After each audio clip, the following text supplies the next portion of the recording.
I change your bum life. You fight me, it's a celebration. I would beat you. When you sign to fight me, it's a celebration. You ring back home, you ring your wife. Baby, we done it. We're rich, baby. Conor McGregor made us rich. Break out the red panties. We're rich, baby. Yo, yo, yo. Welcome back to the 5th round. As always, your boy, Stephen Moustaris. And, man, pretty wild weekend out of MMA, that's for sure. I mean, good lord, we had Bellator 282 on Friday. We had UFC Fight Night last night and Saturday. And then, I mean, you know, all the news ever from all over the place right now. So, you know, the first thing I kind of want to break down, I should say, start off with Friday night, Bellator 282. I guess the first story I'll go with is the whole Cat Zingano, Pam Sorenson fight. You know, Cat Zingano, 39 years old. I think she's 12-4 going into that fight. Looks absolutely phenomenal last night. I know she got a point deduction and everything, but, like, just a dominant performance all around. I thought she looked phenomenal. It was really probably the most impressive I've been with her. Good God.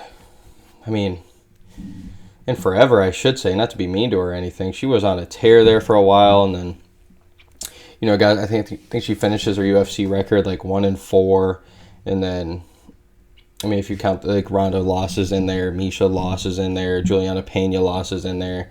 And then I think it was like Megan Anderson. I think she got that like eye stoppage or whatever. That was real weird, but that was her last fight. And so that leaves you now. I know. She's calling out the Cris Cyborg fight. She wants it awfully bad. And you know, I'm kind of sitting there looking. I mean, clearly that's probably the fight to make. I think I saw something as fucked up as it is. It was, I think, other than Cyborg, I think Zingano's the only one with like over a 2-fight win streak. She's at 3 right now. She's 3-0 in Bellator. So it's like, if that's enough to give you the title shot, then go for it. I'm all about it. But you know, it is kind of crazy to see who Cat Zingano's fought in her career. It's ridiculous. I mean, a lot of people forget that she beat Amanda Nunes. She's the first person to give her that loss in the UFC.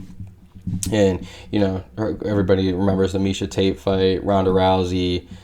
I mean, going forever, Juliana Pena. She's literally everybody you can possibly think of she's fought, other than Cris Cyborg.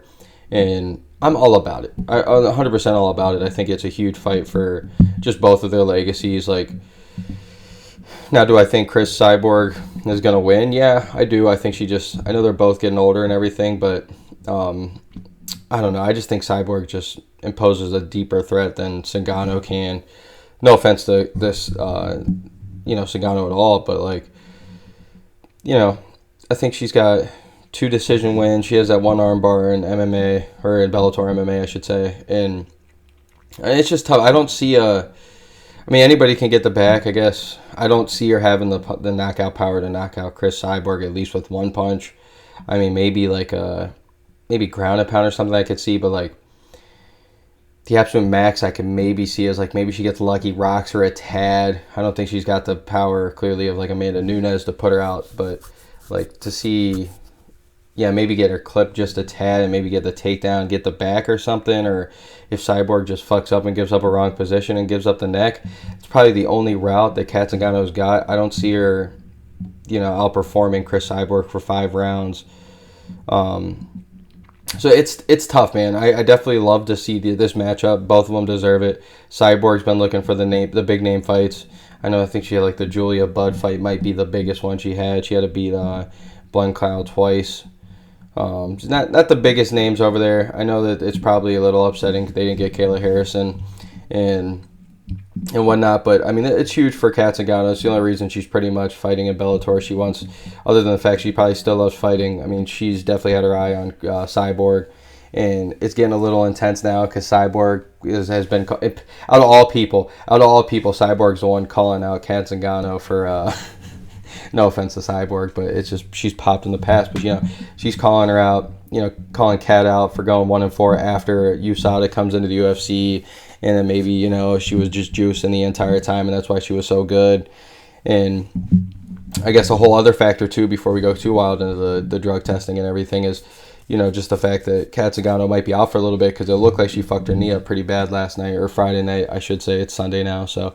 But it, looked pretty ugly. I was trying to find as much as I could on it. It's Sunday. It's a little early. Usually Monday is when they figure all that out and the injury reports and everything come out. So, I mean, we could be looking at a couple months layoff for both of them. And, I mean, I definitely think it's the next fight. It's just, on when is it going to happen. So, if Zingano's out too bad, if it's like ACL or something, which he kind of was like making it sound like it's not that big of a deal, but fighters have a heart, man. They're fighters for a reason. They're gonna always never back out, especially a badass like Cat Zingano. So a pioneer in the sport, especially for women's MMA.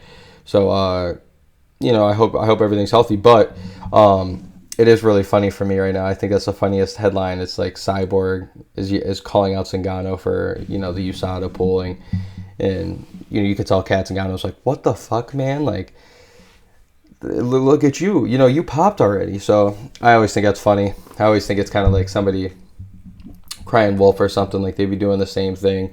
But then as soon as they, like, get their neck out of the woods just for a little bit, they think that the world forgot. And they're pointing fingers at other people. So I always think that's really funny. But yeah, to be honest, just a little early breakdown of it. I think Cat Zingano did look amazing. I think she's going to beat most of the women in the division, especially at Bellator. But I want to see this fight for both of them before they retire. I feel like it's one of the only names for both of them that they haven't fought yet for a bigger name up there, with the Rouseys, the Nunez's, the Peñas now, the Misha Tates. We can go on for days. We can go on for days. I can name off so many women, but for the majority, most of them have fought each other. So I'm really looking forward to it.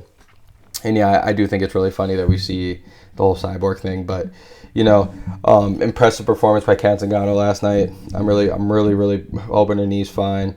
And I just can't wait. I think it's going to be a lot of bad blood leading up to this. I think it's perfect for Cyborg and Cat Zingano finally to because not to be mean to Cat Zingano, she just fought on YouTube Friday night on the prelims.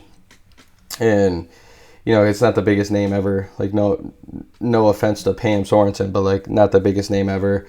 No offense to Blancow, who Cyborg just fought, literally last month. No offense to her either. I know they headlined and everything. It was a huge fight card for the women's MMA, but still not the biggest hype or anything around it. And I think this would be perfect for both of them. I think Zingano and Cyborg both need the hype fight, and I'm looking forward to it, man. I really am looking forward to it. I just don't see a way early right now. I just don't see a way that Zingano gets a win against Cyborg. I just don't think she's been real big on some decisions for a while now. I don't see her. She's not going to outsmart or outgrind Cyborg. I could maybe see her getting her down once or something, but Cyborg's so good at getting up.